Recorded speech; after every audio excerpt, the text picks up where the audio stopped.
संत ज्ञानोबा आणि संत तुकोबांच्या पालख्या आज सोलापूर जिल्ह्यामध्ये प्रवेश करतील। संत ज्ञानेश्वर महाराजांची पालखी साताऱ्यामधून निरोप घेऊन पुढे निघाली आहे। पालखीने आता सोलापूर जिल्ह्यामध्ये प्रवेश केला असून ती बरड ते नातेपुते या दरम्यान आहे। या पालखीचं दर्शन घेण्यासाठी भाविक मोठी गर्दी करतात, तर वारकऱ्यांचा उत्साह सुद्धा दिसून येतो।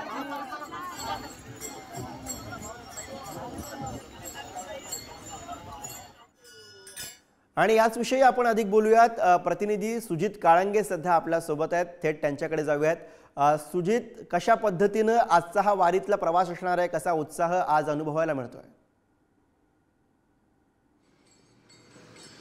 गुरुप्रसाद, आपण जसं बघत असू त्या पद्धतीने अनेक वारकरी जे आहेत ते वारकरी या ठिकाणी आजचा हा पुढचा प्रवास करतायत। ज्ञानोबरायांच्या पालखी सोबत त्या ठिकाणी पुढे जात असलेले आपल्याला पाहायला मिळतात। खरं तर हा सगळा जो प्रवास आहे तो अगदी काल फलटणमधून निघाल्यापासून पुढं बरडपर्यंत जाईपर्यंत आणि आज बरडपासून ते पुढे पद्धतीचा हा सगळा प्रवास आहे। या ठिकाणी नित्य नियम जो आहे, जो सकाळी काकडा झाल्यानंतर त्यानंतरची आरती, त्यानंतरचा अभिषेक आणि त्यानंतर मग हरिपाठ म्हणत किंवा नित्य भजन म्हणत ही सगळी मंडळी आपल्या या वाटेवरून चालत असताना पाहायला मिळते। या सगळ्यांमध्ये वेगळ्या पद्धतीचा आनंदाचा उत्साह जसा दररोज असतो त्या पद्धतीने ही सगळी मंडळी जाते।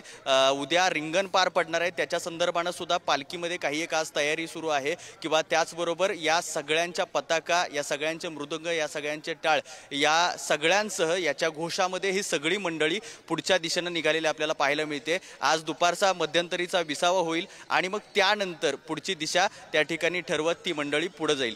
गुरुप्रसाद, धन्यवाद सुजित, वारीचा सगळा अनुभव आपल्या प्रेक्षकांपर्यंत पोहोचवल्याबद्दल।